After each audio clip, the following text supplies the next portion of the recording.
Mail-In Podcast. It is Thursday, March 24th when you're hearing this. I am your host, Brett Merriman. To my right is my lovely co-host, Sally deFries. Sally, how are you? I'm great. Is that with a grain of sarcasm? Well, yeah, I was telling you before the podcast, I had a little run-in with the hostess at lunch that I'm upset with, but I'm going to get over it and not be a Karen. I just want to sit outside when it's beautiful out. And if It is 5 gorgeous. tables open, just like let me sit outside. Gorgeous outside. And don't lie and say that there's no availability. Yeah, reservations and the like, I've always had issues with, just from like you can't sit us there even though the reservation's in an hour and a half. Right. Like, it's crazy. I don't know. Austin's just becoming really difficult. Like, it's a Wednesday at 1 p.m. Is it really that hard to get a table somewhere to just go to lunch? It shouldn't apparently. It shouldn't be. Now, like South by week, okay, but it's South by's done. Dell Match Play week, maybe you'd get away with being like, oh, we're too busy, I'm sorry. And they have to keep 2 tables open just in case, McConaughey walks in. But the places that are what's the word? The places that are stuck up enough to think that like Ben Crenshaw is going to come walking in with his 3 like cronies. Right. It's like, come on, guys. Come on. I mean, apparently him and 5 other tables yes, kept us from eating outside. We have to keep them open for a celebrity. It's like, this isn't LA. This is Austin. This is Austin. Let's relax. Calm down. But we did walk down the street to Swedish Hill, and I got a bomb chicken salad. I've heard nothing but good things and never have been. Is it like a sit down, or is it more kind of a counter and you kind of take your own thing? It's a counter service. Yeah. They used to do sit down dinners. I don't know that they do anymore, but it's like a counter service. You order at the counter. They've got some stuff in the deli case, but they make sandwiches and stuff like that. Gotcha. I've heard it's great. Very good, it's like good charcuterie type of overpriced, situation. Yeah, but it's good. I feel like that road, like West 6th, is extended, becoming very overpriced very quickly. Mm-hmm. With like Bar Peached and what's the Night Spot or Nightcap? Have you been there? No. Oh, it's very, very expensive. Lynn Asian Bar, the dumpling place. The Lynn Asian Bar chef, who I believe is named Lynn, is building a spot right by my apartment. Oh, nice. Yeah. I can't wait. I've heard nothing but good things. Love dumplings. I was like, what? I kind of wrote off dim sum because I just didn't know what dim sum was. Oh, no, it's great. Oh, it's very good. And bao buns. Oh, we had a foie gras bao bun in Vegas. And your husband and I split one. Mm-hmm. And I was like, whoa, that is. Oh, yeah. Y'all did a dim sum brunch in Vegas. We did. We did a dim sum brunch in Vegas and it was fantastic. Yeah, it's delightful. Delightful. And like the bao buns as well. I just said bao buns. But bao buns are like Vietnamese though, right? I think so. Okay. Yeah. I'm thinking of, it was like a kolache kind of tasting bread that had like duck. But they're like steamed. And onions. Yeah, steamed buns. And then I like the ones too that the sandwiches, like I guess it's banh mi, but it's with a bao bun around it. Oh. Well, so banh mi's on a baguette. Sometimes. The ones that I had one at the tournament yesterday. It was on like a steamed bun. Steamed bun? Yeah. And it was like kind of wrapped up with a little taco. Just a little Pan-Asian cuisine talk. We're going full on Pan-Asian cuisine talk. Adam's a big fan of Asian cuisine, right? That's a nod. A little bit of a tactical mail-in today. So we're going to get right into it. Ready, Sally? Yes. Hi, guys. I'm changing careers after 8 years as a teacher. Education was the only path I've ever pursued. I never changed majors in college. I've tried multiple jobs, attempted grad school, and have put all my eggs in this basket. That said, I just can't do it anymore. And in the most professional terms, I have no idea what the fuck comes next. I have a job after the school year in recruiting, but what do I do to advance professionally if I'm outside my previous field? Grad school, job fairs, networking, what's the best way to be more marketable? I'm smart, professional, and motivated to provide my family and be happier than I was teaching. What's a guy to do, Sally?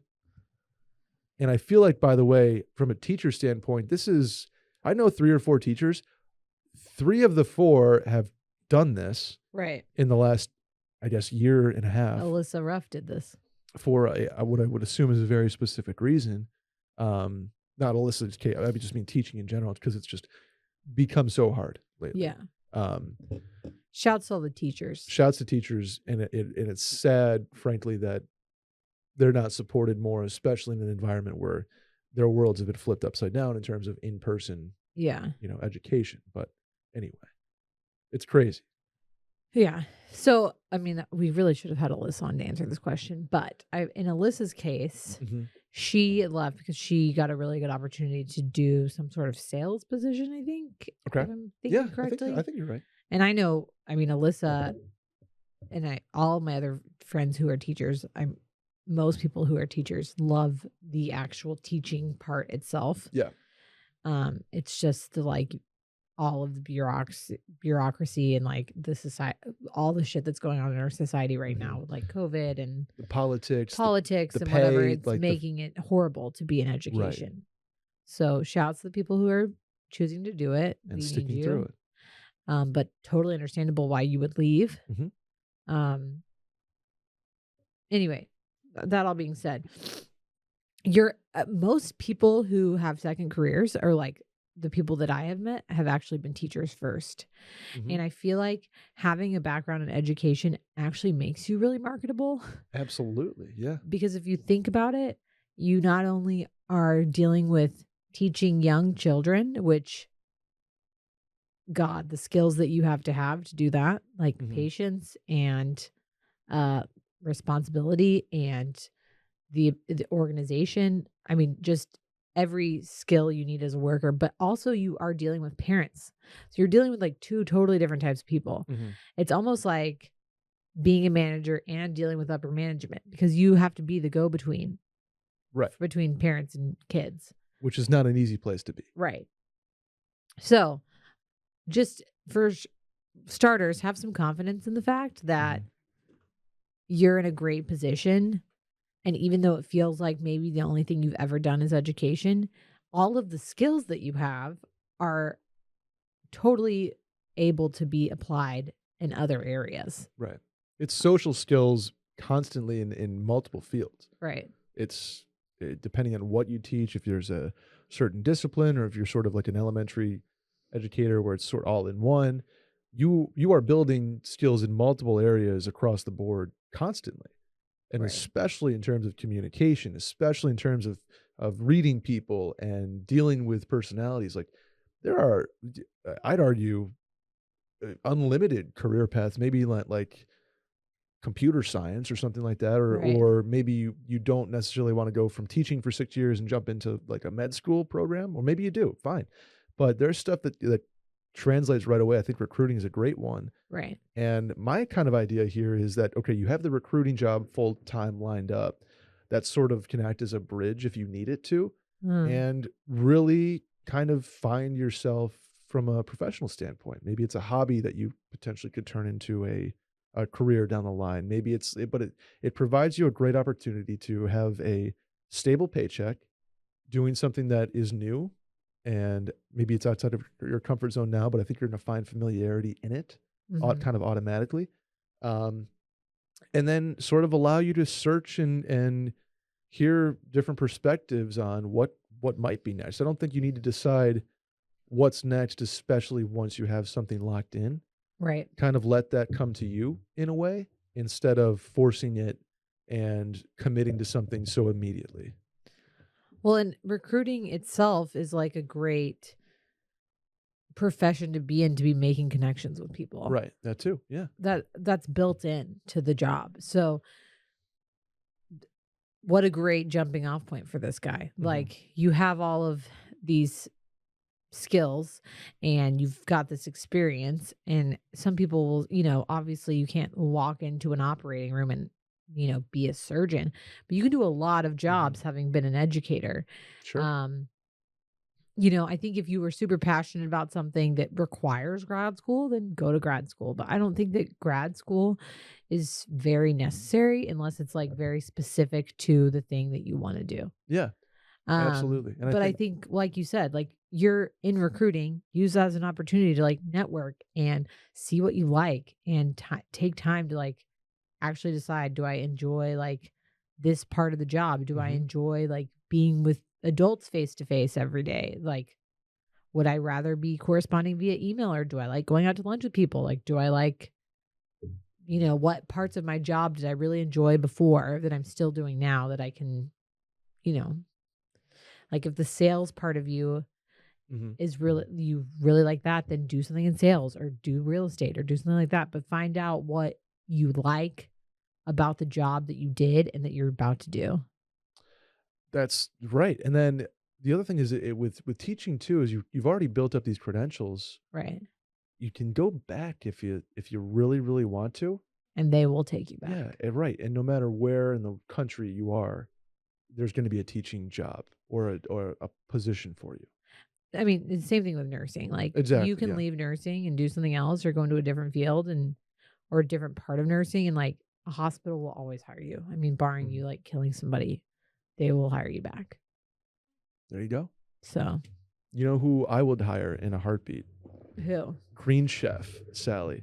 I love Green Chef. I no joke, love Green Chef. Will and I signed up for Green Chef after we got our sponsored book. As did I. Because I liked it so much. I like it so much because you are a real chef in this department, because they send you a bag of ingredients, not a pre-made meal. Right. And I have become obsessed with making them.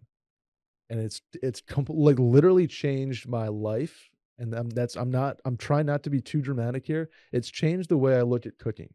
It's changed the way I go to the grocery store. It's changed the way my food routine every week. I have one beef with Green Chef. Was that a pun intended? It was not a pun. Okay. And it has nothing to do with Green Chef itself. Rosie, we were making some enchiladas. They Ooh. looked delightful. Oh no. The tortillas were sitting on my counter and Rosie ate 6 of the 8 of them. So the 2 enchiladas I did make were delightful. Uh-huh. But I didn't get to enjoy the whole thing, and that's my beef with them. But that's also what I love about them, because Will and I have an issue with like going to the store and making something and having leftovers. Correct. Exactly. Yes. Having meals portioned out that you're making that are like served 2 people and I don't have leftovers makes me feel better about like not wasting food. And 100%. Will's not a leftover guy. Like I'll eat leftovers, but Will's like, I want the meal and I don't want anything to do with it tomorrow, So this is perfect for us because it's something new and exciting that we wouldn't normally cook and is like getting us out of our comfort zone. It's easy to follow, but all of the food is really good and fresh, and it is perfectly portioned for 2 people. And I'm talking about like good portions, because Will and I eat a lot. Like and so do I, and it's like more than enough for me, because I make 1-2 person portion. Right. I finished some stuff. I'm gonna be real with you, but it's perfectly portioned for 2 people and a dog too if they eat 6 of your tortillas. I have made the Asian glazed meatballs on a bed of rice. I have made the buffalo chicken pizza. I have made the there's like a pork cherry sauce pork type of situation. We did that one. I've done the enchiladas. Everything, Sally, has been like beyond good. I can't believe it's me making these meals. I can't believe you got barbecue chicken pizza. Like that's my favorite thing, and I haven't gotten it yet. It's the add-on. So if you buy like 3 meals, you can have an option for a free 4th like add-on, and it was a free 4th add-on. Oh shit! Okay. Unbelievably good. It was like artisan too. It was big fluffy like focaccia with buffalo chicken and cheese, and you know what I love too is afterwards they like tell you how to plate it so you feel better about your life, that you're like, oh, I like made this like creation. Yes. And they're like, plate it in this way so that you don't just like flop food onto a plate and shovel it into your mouth over your sink like you normally would. Right. Sit down and enjoy your dinner. Right. And you know what the best part is? I don't touch the microwave once. No. Now, there's a lot of like, you're a chef. There's like 4 or 5 bowls at the end of the night that you gotta clean, and you're doing a lot of things. But it's easy to follow. Like Will made one, and Will is not very proficient in the kitchen. Neither am I. Yeah. And that's why it's so cool. I feel like I'm Bobby freaking Flay in the kitchen. Wow.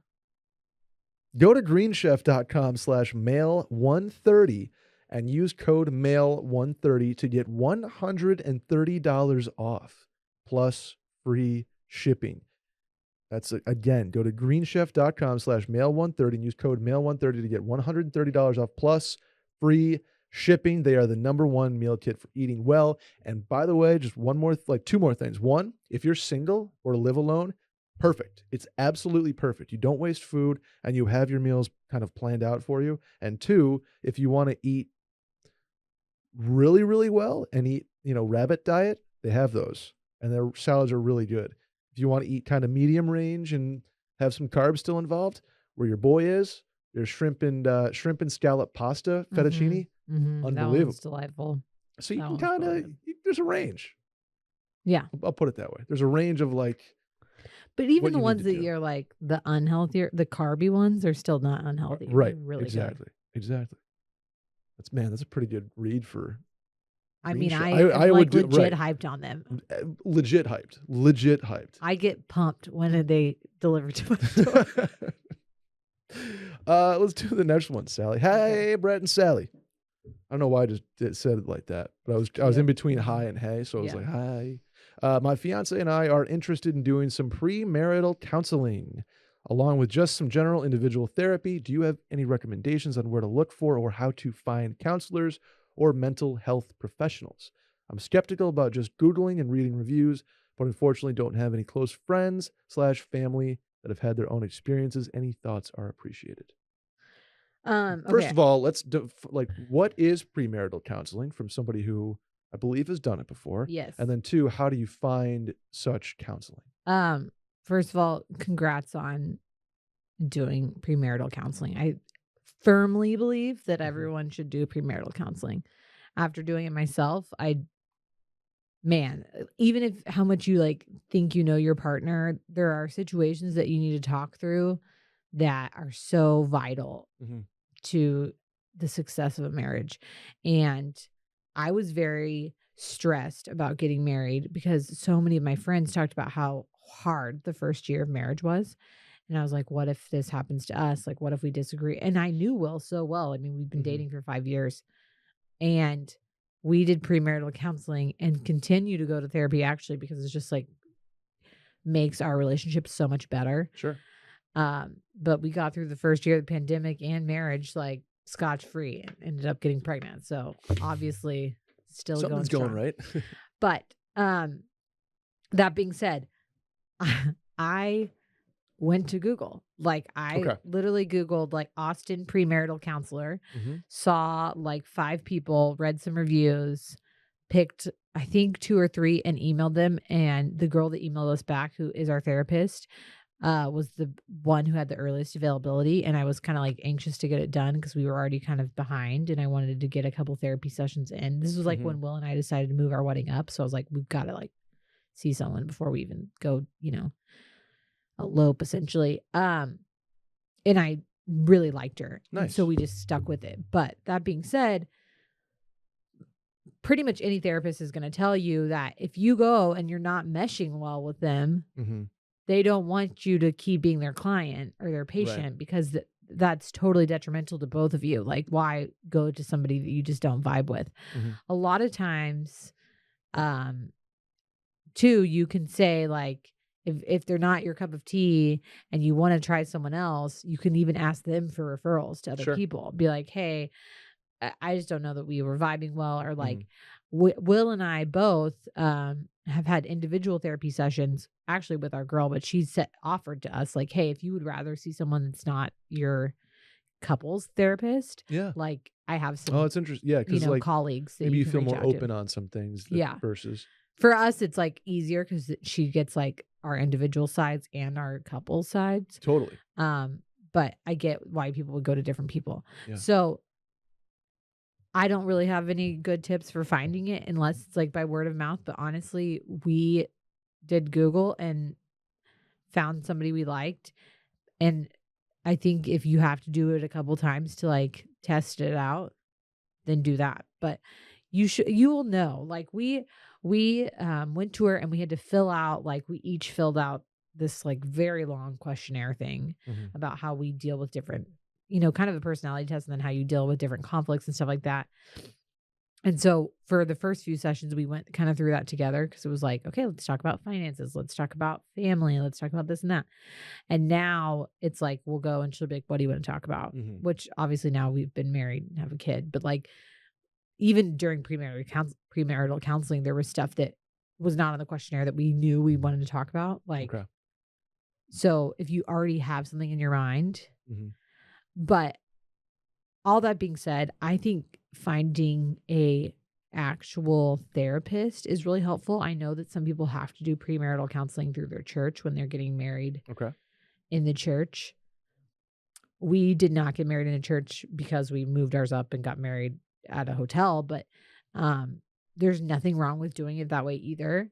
I just felt like even though I wanted to discuss religion, I wanted to be with somebody I was very comfortable talking about other stuff with. And I feel like sometimes when you're doing it through your church or with your pastor who's going to marry you and maybe like you grew up with, you're not really thrilled to talk to them about like your sex life and Mhm. like how much you hate his mom, who the pastor knows, who blah, blah, Right. blah. Absolutely. So Yeah. finding someone that you both are comfortable, like really, because it's only helpful to you if you are willing to share stuff Mhm. Going deep. and you're not just like ticking off the boxes that you have to do Mhm. if that's what you're in premarital counseling for. Like I know that people have to do it. Like a couple of my friends who got married in Catholic churches will have to do like multiple sessions and they were like are filling out this thing and blah blah blah. Mhm. But like they're not invested in it. If you're gonna invest your time and your money, like get the most out of it. Totally agree. Totally agree. And then in terms of like I'm 100% going to at some point do that and would like to. And then in terms of finding it, I know there's a bunch of sites out there, whether they're through like your GP. I know people can do that, whether it's Google, whether it's, Yeah. there's like Better Health or Better Mental, kind of, there's like those sites too that Yeah. sort of give you therapists in your area type of thing. But Crowdsource to Instagram. that too. Yeah. Like seriously. Hmm. Utilize a network. They said their family and friends haven't really gone through it, but maybe somebody knows somebody. Yeah. Um, But yeah, I think the internet is so powerful these days in terms of finding exactly what you need Right. that you can kind of pick and choose.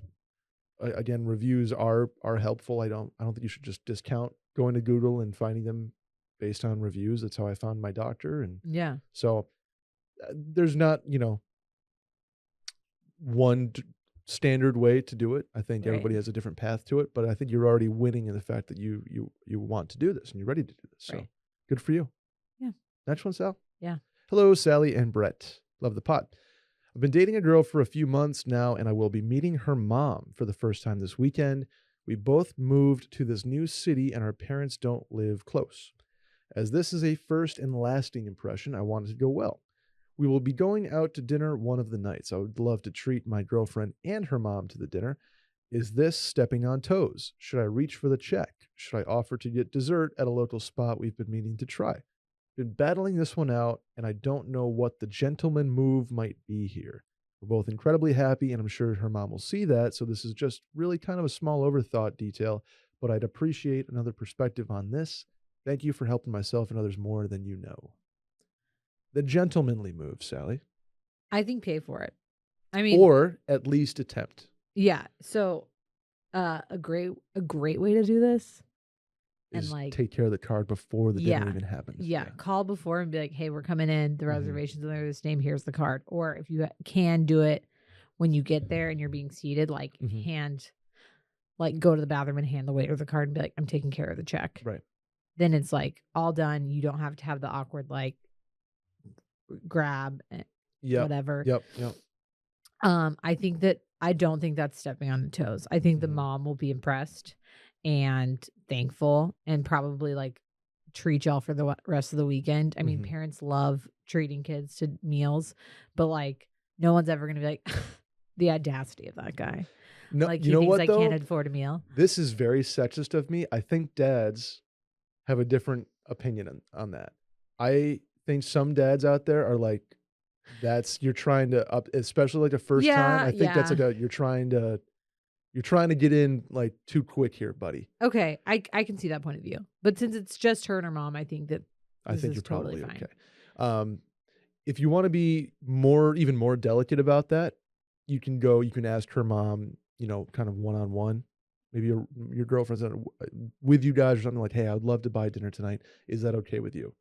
Yeah. And she'll either be like, "Oh my god, that's so sweet. Of course, that would be lovely. Thank you." Or she'll be like, "Oh my god, no. So nice to meet you. So nice of you to offer, but I would like to treat you guys.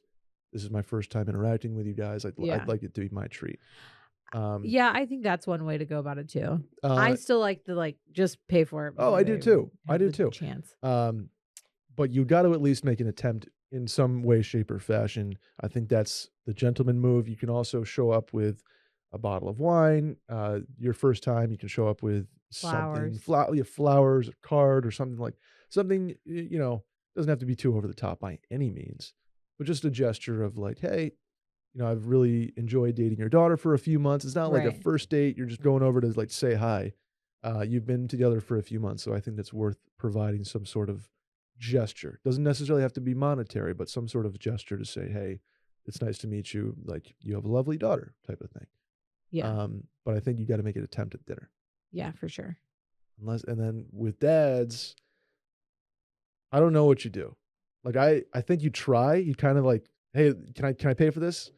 And he's gonna get shot down, at least in my experience. But it's very different with dads than going up like handing in your card, I paying think for it. dad is a better move of I would really love to treat y'all to dinner. That too. Yep. That being up front and saying and you'll probably get shot down, or maybe he'll Hmm. say, okay, thanks. But I feel like for a mom, it's a little bit more impressive with a little swagger. That's oh my God, he already paid for dinner. That's Yeah. so cute.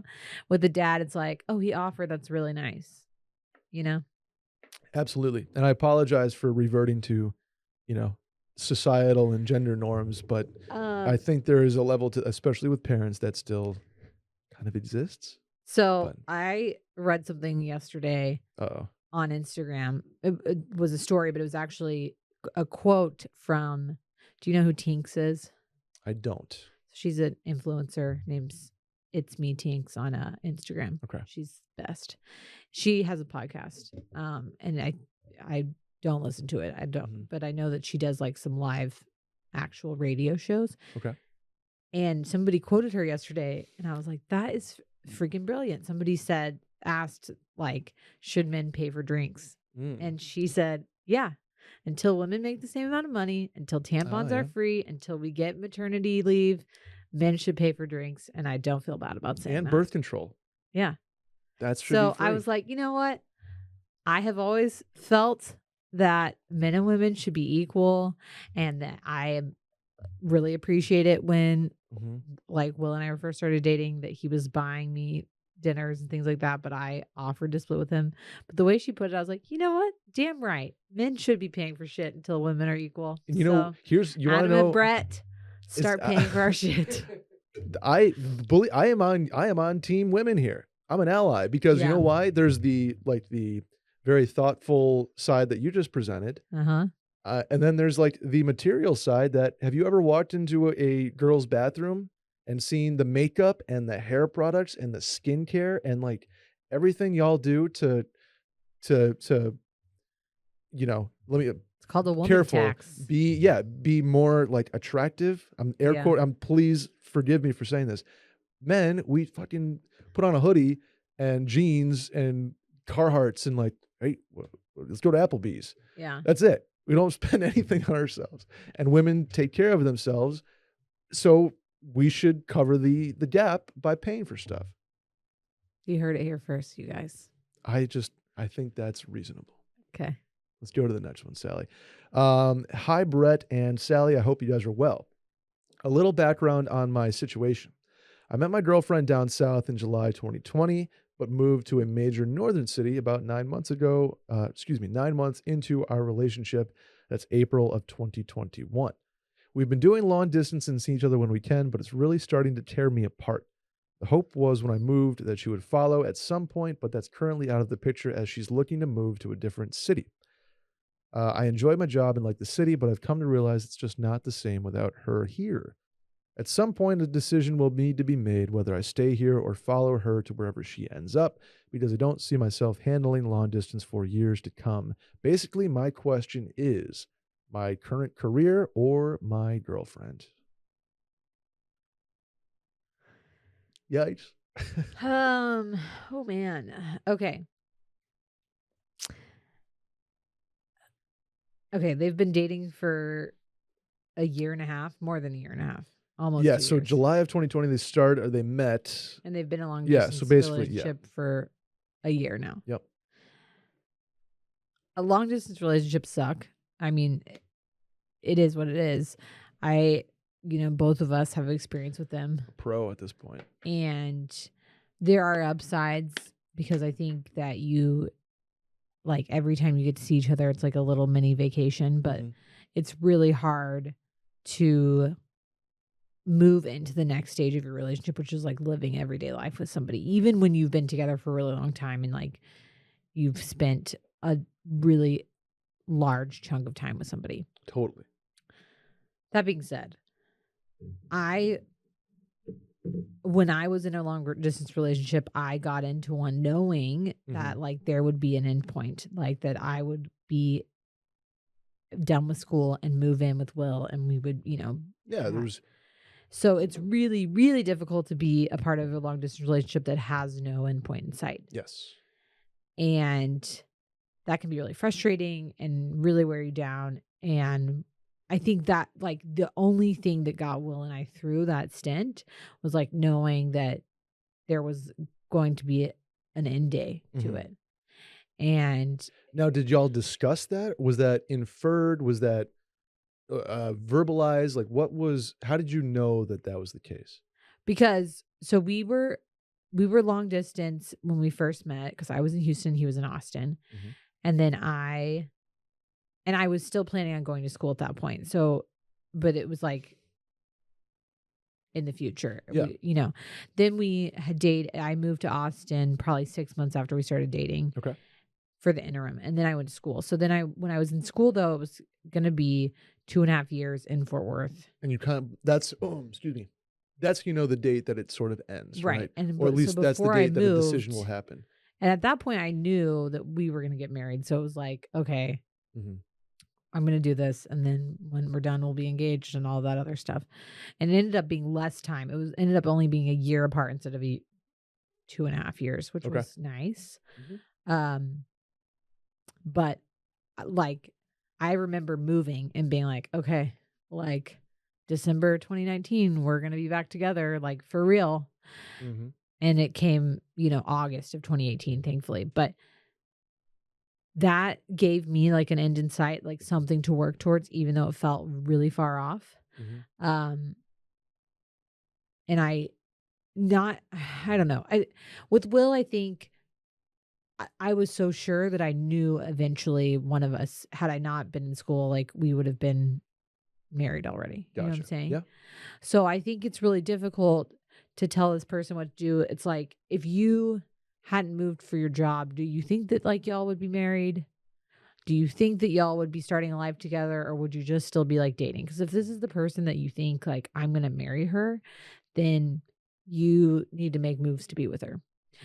If you think, and it's okay to like care about your career and still want to be with somebody. Sure. And still want to marry them.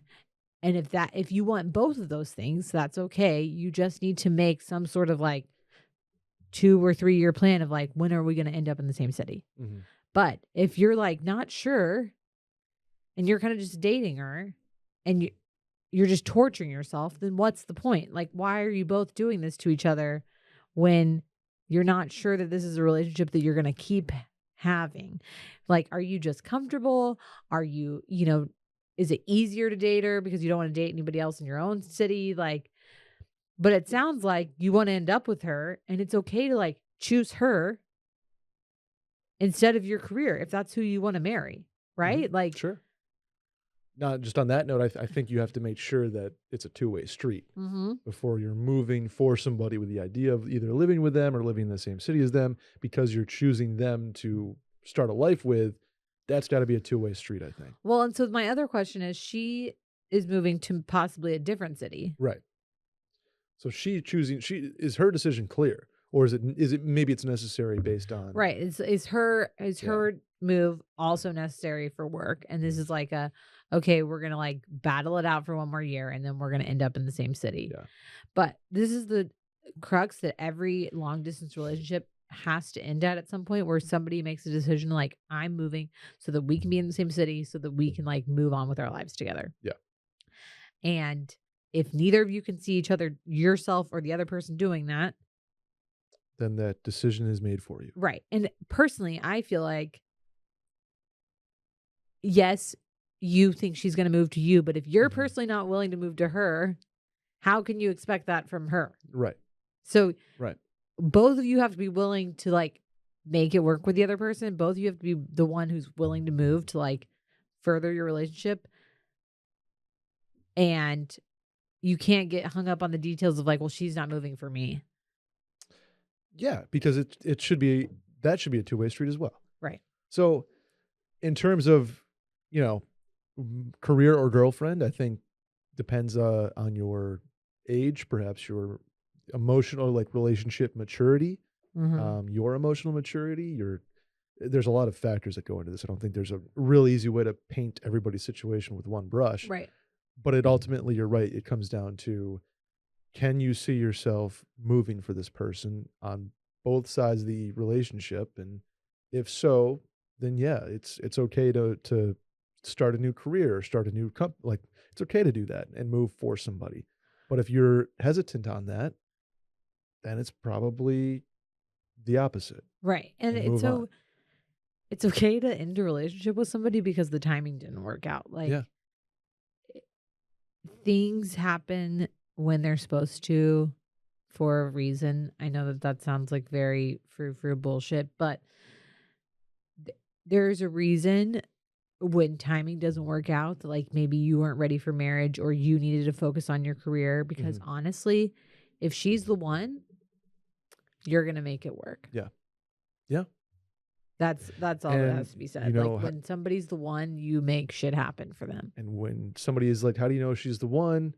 I think everybody's parents will tell you, you just know. You just know.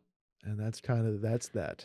And if you're asking the question of like, will I move to be with her? And the answer is yes, then probably yeah. It's close to being the one. Amen. Sally, that's it for today on the mail. I told you guys it was going to be a tactical one, so appreciate you bearing with us. Any shower thoughts before we bounce? No. Do you have any reservations that you need to switch around based on the tables being too open? No. Okay.